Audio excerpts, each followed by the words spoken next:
Yes, he had put it in her notebook after Mr. Bott had asked her to collect the pop quiz. Yes, he had called himself the Moor. Racing had become the first suspect. "That sweet boy?" my mother said to my father. "Racing is nice," my sister said in a monotone at dinner that night. I watched my family and knew they knew. It was not racing. The police descended on his house, leaning heavily on him, insinuating things. They were fueled by the guilt they read into Ray's dark skin, by the rage they felt at his manner, and by his beautiful, yet too exotic and unavailable mother.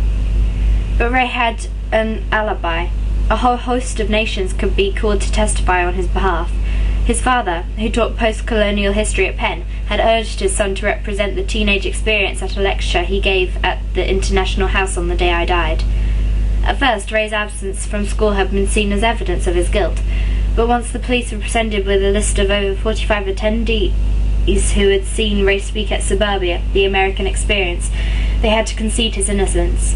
The police stood outside the Singh house and snapped small twigs from the hedges. It would have been so easy, so magical, their answer literally falling out of the sky from a tree. But rumours spread, and in school, what little headway Ray had made socially was reversed. He began to go home immediately after school.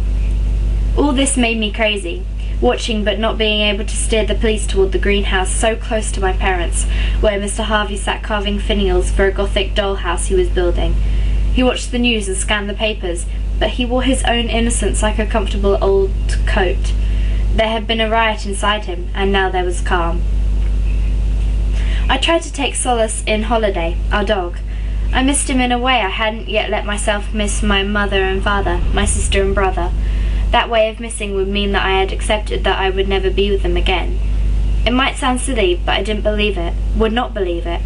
Holiday stayed with Lindsay at night, stood by my father each time he answered the door to a new unknown, gladly partook of any clandestine eating on the part of my mother, let Buckley pull his tail and ears inside the house of locked doors. There was too much blood in the earth.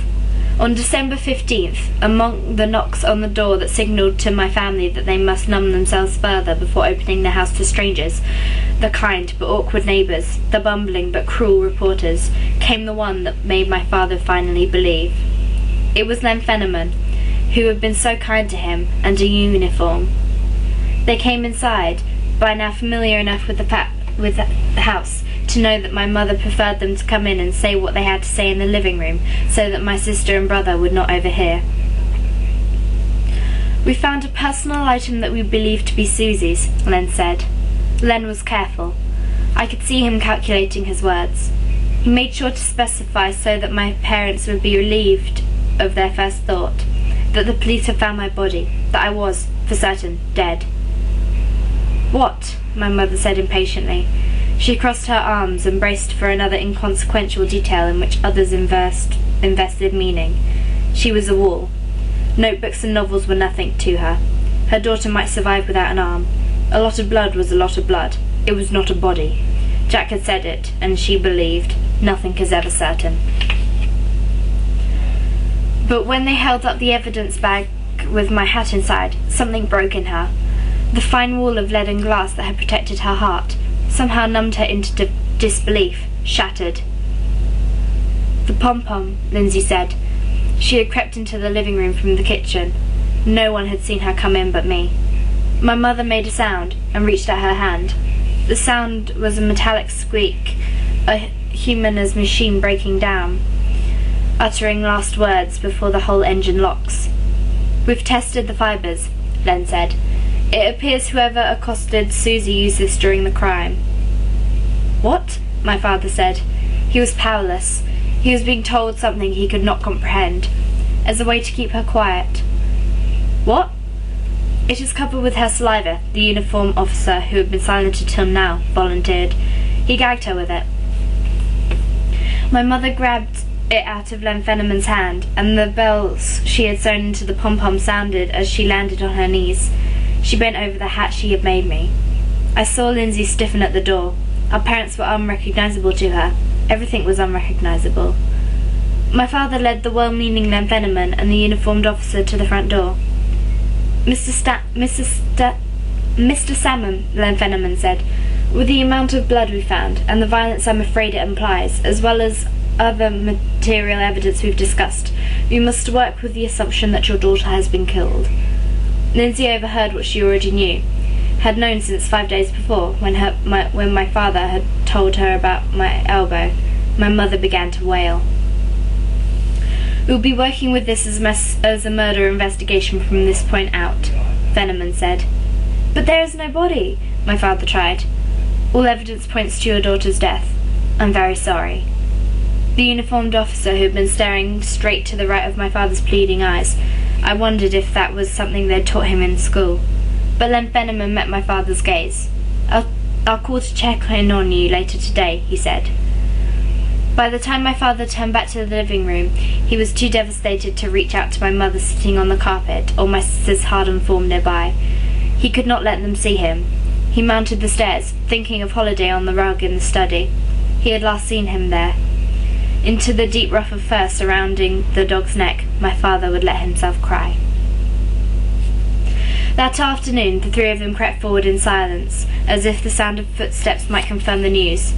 Nate's mother knocked on the door to return Buckley. No one answered. She stepped away, knowing something had changed inside the house, which looked exactly like the ones on either side of it. She made herself my brother's co-conspirator, telling him they would go out for ice cream and ruin his appetite. At 4, my mother and father ended up standing in the same room downstairs. They had come in from opposite doorways. My mother looked at my father. "Mother," she said, and he nodded his head. He made the phone call to my only living grandparent, my mother's mother, Grandma Lynn. I worried that my sister, left alone, would do something rash. She sat in her room on the old couch my parents had given up on and worked on hardening herself. Take deep breaths and hold them. Try to stay still for longer and longer periods of time. Make yourself small and like a stone. Curl the edges of yourself up and fold them under where no one else can see them. My father told her it was her choice whether she wanted to return to school before Christmas. There was only 1 week left, but Lindsay chose to go. On Monday, in homeroom, everyone stared at her as she approached the front of the classroom. "The principal would like to see you, dear," Mrs. Jewett confided in a hush. My sister did not look at Mrs. Jewett while she was speaking. She was perfecting the art of talking to someone while looking through them. That was my first clue that something would have to give. Mrs. Jewett was also the English teacher, but more importantly, she was married to Mr. Jewett, who coached boys soccer and had encouraged Lindsay to try out for his team. My sister liked the Jewetts, but that morning she began looking into the eyes of only those people she could fight against. As she gathered her things, she heard whispers everywhere. She was certain that, right before she left the room, Danny Clark had whispered something to Sylvia Henley. Someone had dropped something near the back of the classroom. They did this, she believed, so that on their way to pick it up and back again, they could say a word or two to their neighbour about the dead girl's sister. Lindsay walked through the hallways and in and out of the rows of lockers, dodging anyone who might be near. I wished I could walk with her, mimic the principal in the way he always started out a meeting in the auditorium. "Your principal is your pal with principles." I would whine in her ear, cracking her up. But while she was blessed with empty corridors, when she reached the main office she was cursed with the droopy looks of consoling secretaries. No matter. She prepared herself at home in her bedroom. She was armed to the teeth for any onslaught of sympathy. "Lindsay," Principal Caden said, "I received a call from the police this morning. I'm sorry to hear of your loss." She looked right at him. It was not so much a look as a laser. "What exactly is my loss?" Mr. Caden felt he needed to address issues of children's crises directly. He walked out from behind his desk and ushered Lindsay onto what was commonly referred to by the students as the sofa. Eventually he replaced the sofa with 2 chairs when politics swept through the school districts and told him, "It is not good to have a sofa here. Chairs are better. Sofas send the wrong message." Mr. Caden sat on the sofa, and so did my sister.